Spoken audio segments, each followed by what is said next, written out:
Заявление талибов по Таджикистану взбудоражило весь мир. Досмотрите это видео до конца, и вы узнаете, пойдут ли талибы на Таджикистан. Подписывайтесь на наши обновления, чтобы всегда оставаться в курсе событий. Своим мнением по этому вопросу на своей странице в соцсети Facebook поделился таджикский политолог Парвиз Муладжанов. В последние дни все больше сообщений о том, что талибы и их союзники якобы планируют провести некие военные акции на таджикско-афганской границе. Большинство воспринимает эти сообщения с недоверием и скептицизмом. Доминирует мнение, что правительство Талибан слишком зависит сегодня от мирового сообщества, нуждается в хорошем имидже и деньгах, и поэтому не допустит нарушения границ. Считается, что талибы не решатся на нарушение границ, им это невыгодно, они прагматики. Однако у талибов, как и у всех радикалов, есть своя логика, согласно которой все может выглядеть совсем не так однозначно. Если мы попытаемся взглянуть на ситуацию с учетом их менталитета, мировоззрения и опыта, то последствия обострения на границе могут представляться несколько по-другому. В частности,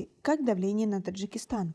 Во-первых, масштабные провокации на границе талибы могут рассматривать как средство давления на руководство Таджикистана с целью заставить его изменить свою позицию, отказаться от поддержки фронта национального сопротивления. Талибы могут также посчитать, что если преподать урок Таджикистану, то это также послужит дополнительным стимулом и предупреждением для других стран-соседей по региону. Во-вторых, талибы могут посчитать, что в любом случае не проиграют, так как вряд ли задействуют свои собственные силы. Вперед пошлют своих союзников из числа таджикских, кавказских и среднеазиатских талибов. Если они потерпят поражение, то ослабнут и станут более зависимы от руководства Талибан. Вы согласны с таким мнением? Свои ответы напишите нам, пожалуйста, в комментарии. Также деньги на джихад. Проблемы с международным сообществом также легко решаются. Проведут серию показательных наказаний, уберут слишком самостоятельных командиров, которых и так собирались ликвидировать. Всегда найдутся эксперты, которые скажут, что именно правительство Талибан остановило провокации на границе и что именно оно единственное препятствие на пути ИГИЛ и так далее. Ситуация с каждым днем ухудшается, и не только из-за нехватки воды.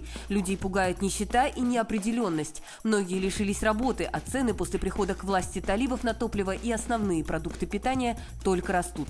Мука подорожала на 30%, овощи на 50%. Насчет денег тоже нет проблем. В любом случае возьмут еще денег у Запада и Китая, чтобы бороться с экстремистами, и возьмут еще столько же у спонсоров джихадистов, чтобы продолжать джихад. Новое правительство надеется на международную гуманитарную помощь. Где ваша помощь и поддержка международного сообщества? Вместо этого вы всегда кричите: «Мы террористы». Приходите, посмотрите на правительство талибов и сравните нас с предыдущим. Все проанализируйте, а затем посмотрите на нас. Приходите и занимайтесь своей работой, и никто вас не тронет. И талибы еще в состоянии эйфории. Надо еще понимать, что талибы и их союзники находятся в состоянии эйфории и неадекватно оценивают свои силы и возможности. С их точки зрения они победили благодаря божественной помощи, нанесли поражение 200-тысячной армии, коалиции 3-тысячной афганской армии и полиции. Страна без сопротивления упала им в руки. Если посмотреть салафитские и джихадистские интернет-ресурсы, то создается впечатление, что талибы и их местные союзники не вполне адекватно воспринимают ситуацию в регионе. Также не стоит забывать о логике и идеологиях Талибана. Конечно, никто не может сейчас утверждать, что провокации на границе произойдут, но с другой стороны нельзя успокаиваться и с полной уверенностью утверждать обратное. Прагматизм талибов, как и прагматизм любой экстремистской организации, ограничивается только вопросами тактики. Это только инструмент для реализации своего видения мира и достижения своих стратегических целей, которые никогда не меняются.